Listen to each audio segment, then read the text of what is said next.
Assalamualaikum warahmatullahi wabarakatuh. Perkenalkan, nama saya Lapardi, saya dari kampus TIMI Samarinda semester 1 Prode Manajemen.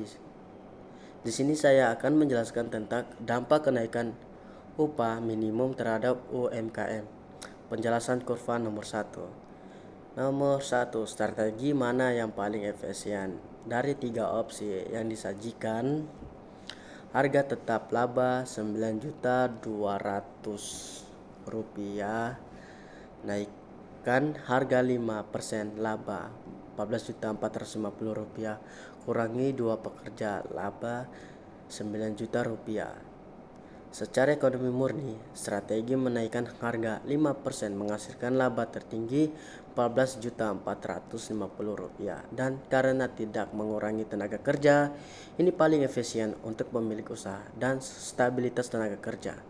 Namun perlu diperhatikan, kenaikan harga dapat menurunkan permintaan bila elastisitas harga permintaan tinggi atau mengurangi daya saing. Jadi rekomendasi naikkan harga bersamaan dengan komunikasi nilai miss porsi, kualitas, dan coba panel pricing atau monitor penjualan. Lanjut ke nomor 2. Apa dampak kenaikan upah terhadap jumlah tenaga kerja?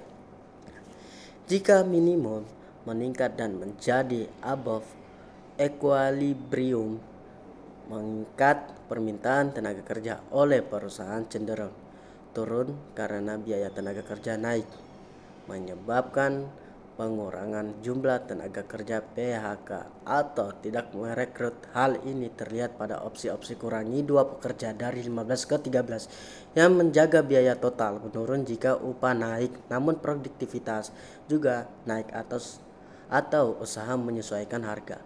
Jumlah tenaga kerja bisa bertahan. Lanjut ke nomor 3. Bagaimana hubungan antara upah dan produktivitas? Teori produktivitas marginal menyatakan perusahaan mempekerjakan sampai nilai produk marginal tenaga kerja sama dengan upah.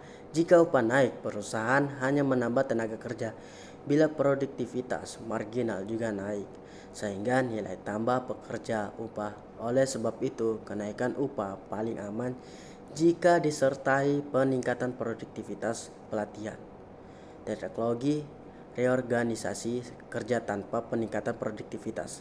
Kenaikan upah menekan keuntungan dan memicu pengurangan tenaga kerja.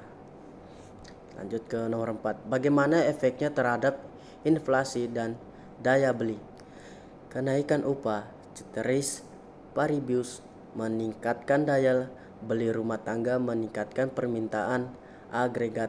Jika produksi tidak bertambah cepat, peningkatan permintaan ini dapat memicu demand pull inflation, tekanan inflasi karena naiknya permintaan. Selain itu, pelaku usaha bisa meneruskan kenaikan biaya ke harga barang atau jasa cost pas juga mendorong inflasi. Pada sisi positif, daya beli naik dapat meningkatkan kualitas hidup pekerja dan konsumsi lokal.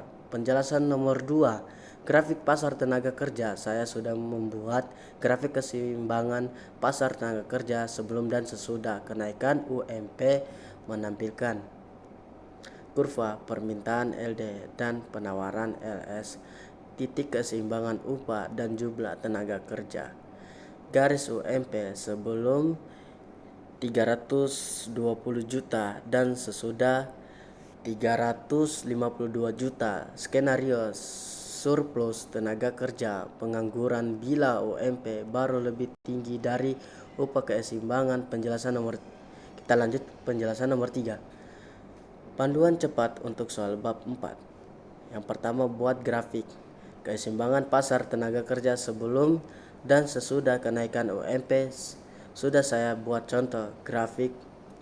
Untuk tugas, gunakan label jelas, tunjukkan titik LD dan LS pada upah lama dan baru. Jika UMP meningkat, hitamkan area surplus. 2. Analisis kebijakan permintaan lain yang mempengaruhi harga dan tenaga kerja. Contoh seperti salah satu, subsidi input, menurunkan biaya, menurunkan harga, menambah produksi, pajak, menaikkan biaya, menaikkan harga, subsidi, upah atau insentif, Pengusaha mendorong penyerapan tenaga kerja, kebijakan perdagangan, tarif, kuota yang mengubah harga relatif. Bahas efek pada produsen, konsumen, dan tenaga kerja serta efek distribusi kelompok yang diuntungkan versus dirugikan. Lanjut ke nomor 3. Simulasikan perhitungan elastisitas harga dengan data kasus BBM. Rumus elastisitas permintaan. Pilih data sebelum sesudah harga BBM. Hitung persentase perubahan kuantitas dan harga. Jelaskan inspirasi elastis. Itu saja yang bisa saya sampaikan menjelaskan tentang dampak kenaikan upah minimum terhadap UMKM. Sekian dan terima kasih.